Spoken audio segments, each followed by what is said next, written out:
आप सब लोगों को मेरा नमस्कार। श्री राम मंदिर में चढ़ावे की चोरी हुई है, अब ये सब लोग मान रहे हैं, पर क्या असली दोषियों को, बड़े लोगों को, जो बड़े बड़े प्रभावशाली ताकतवर लोग इसमें शामिल हैं, उनको सज़ा मिल पाएगी? उनकी गिरफ्तारियां होंगी? क्या उनके खिलाफ एक्शन होगा? मैं देख रहा था टीवी पे कुछ एंकर हर बात पे ये कह रहे हैं कि मोदी जी हैं, मोदी जी किसी को छोड़ेंगे नहीं, मोदी जी किसी को बख्शेंगे नहीं। मैं लोगों से पूछना चाहता हूं कि क्या आपको भी भरोसा है कि मोदी जी असली चोरों को सजा दिलवा पाएंगे?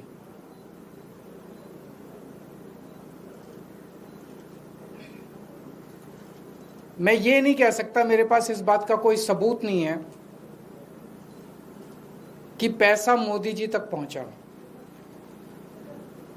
इस पे मैं कोई टिप्पणी नहीं करूंगा, लेकिन पूरा घटनाक्रम ये जरूर दिखाता है कि मोदी जी ने पूरे मामले को रफा दफा करने, उसको ढकने और दोषियों को बचाने में कोई कसर नहीं छोड़ी है।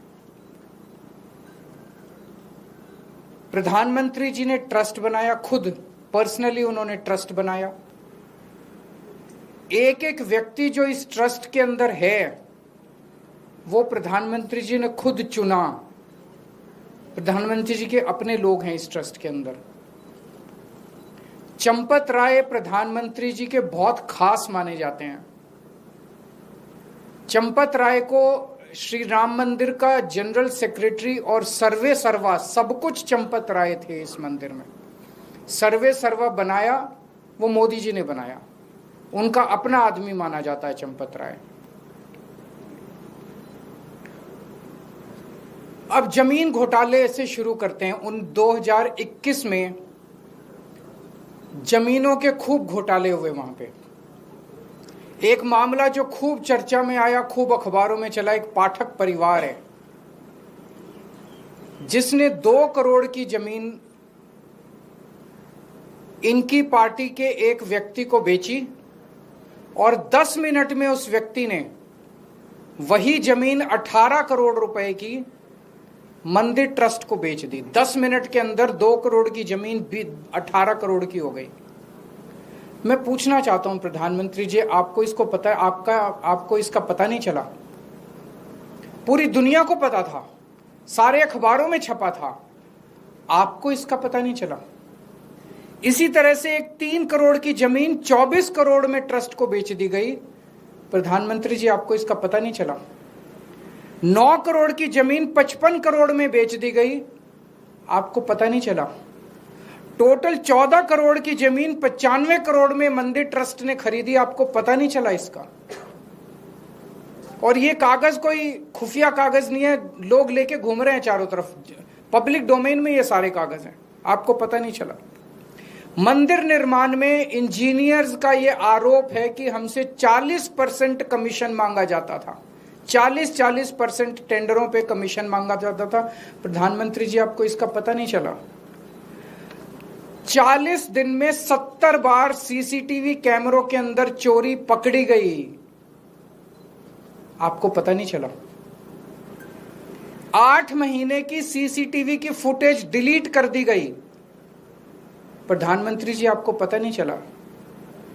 इतनी चोरी इतने लंबे समय तक चली, प्रधानमंत्री जी आपको इसका पता नहीं चला? उस ट्रस्ट के अंदर केंद्र सरकार का एक होम डिपार्टमेंट का अधिकारी भी मौजूद था, उसके बावजूद भी आपको पता नहीं चला?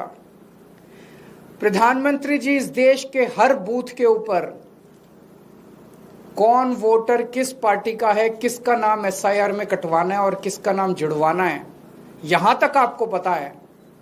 और अगर आप कहें कि आपको इस चोरी का पता नहीं चला, तो ये तो हम मानने को तैयार नहीं है। आपको इस चोरी का पता था।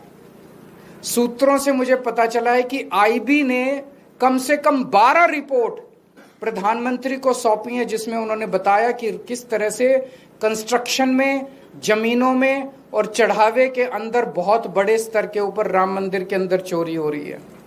तो पता तो चला, आपको सब कुछ पता था, लेकिन आप धृतराष्ट्र की तरह चुप रहे, आंखों पे पट्टी बांधे रहे। और जब सर से पानी ऊपर चला गया और जब मजबूरी हो गई, बहुत ज्यादा मुद्दा उठने लग गया, तो आपने लोगों की आंखों में धूल झोंकने के लिए एक एसआईटी बना दी। एसआईटी, बिना एफआईआर की एसआईटी बन कैसे सकती है? तब तक एफआईआर ही नहीं हुई थी। बिना एफआईआर की एसआईटी बन ही नहीं सकती। आपने एक एसआईटी बना दी धूल झोंकने के लिए, लोगों की आंखों में धूल झोंकने के लिए।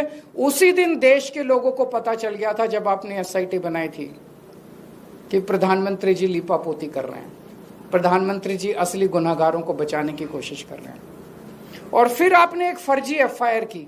फर्जी एफआईआर में 8 छोटे छोटे लोगों को पकड़ के जेल में डाल दिया। उसमें भी उन 8 छोटे छोटे लोगों को भी पुलिस कस्टडी नहीं दिलवाई गई, सीधे जुडिशियल कस्टडी। पुलिस ने कस्टडी मांगी नहीं।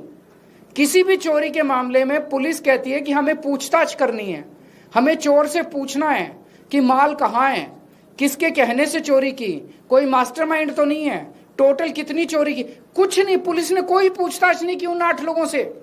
पुलिस कस्टडी नहीं ली गई उनकी। उनको एश्योरेंस दिया गया, चिंता ना करो, 2-4 दिन में बेल करा देंगे तुम्हारी। ये चल क्या रहा है प्रधानमंत्री जी? संजय सिंह जब हमारे जमीनों के घोटाले के कागज लेके एसआईटी के पास गए, तो एसआईटी ने जो कहा वो चौंकाने वाला था। एसआईटी कहती है हम जमीनों के घोटाले की तो जांच ही नहीं कर रहे, हम तो केवल चंदा चढ़ावे की जांच कर रहे हैं। तो ये एसआईटी कर क्या रही है? कंस्ट्रक्शन के घोटाले की जांच नहीं कर रही, जमीनों के घोटाले की जांच नहीं कर रही। वो जांच कौन करेगा? 2021 में यूपी सरकार ने जमीनों के घोटाले के ऊपर एक एसआईटी बनाई थी। वो एसआईटी रफा दफा हो गई, किसी को पता भी नहीं चला उसकी रिपोर्ट कब आई और कब गई।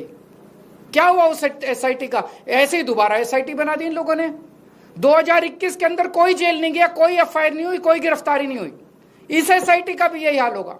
सबको बचाने की कोशिश की जा रही है। जिन लोगों ने इस्तीफे दिए हैं, कहा जा रहा है कि आज भी मंदिर वही चला रहे हैं, आज भी मंदिर उन्हीं लोगों के हाथ में। आज भी मैंने जो कागजों में इस्तीफा दे दिया, मंदिर उन्हीं लोगों के हाथ में है, वही लोग चला रहे हैं। इनके एक बड़े नेता हैं ब्रजभूषण। अभी मैं सोशल मीडिया में उनका स्टेटमेंट देख रहा था। ब्रजभूषण का कहना है अगर मैंने मुंह खोला तो बहुत बड़े बड़े नाम आएंगे और मेरे को खतरा है। ऐसे कौन से नाम है जिससे ब्रजभूषण को भी बोलने में डर लग रहा है? बाबा बागेश्वर धाम का मैंने स्टेटमेंट सुना, उन्होंने कहा बहुत बड़े बड़े लोग शामिल हैं, अगर मेरे ऊपर आंच आ सकती है अगर मैंने मुंह खोला तो। इतने देश के ताकतवर और इतने बड़े लोग नाम लेने से डर रहे हैं, तो इसका मतलब ये 8 लोग जिनको गिरफ्तार किया, ये तो आंख में धूल झोंक रहे हैं। असली लोग तो कोई और है।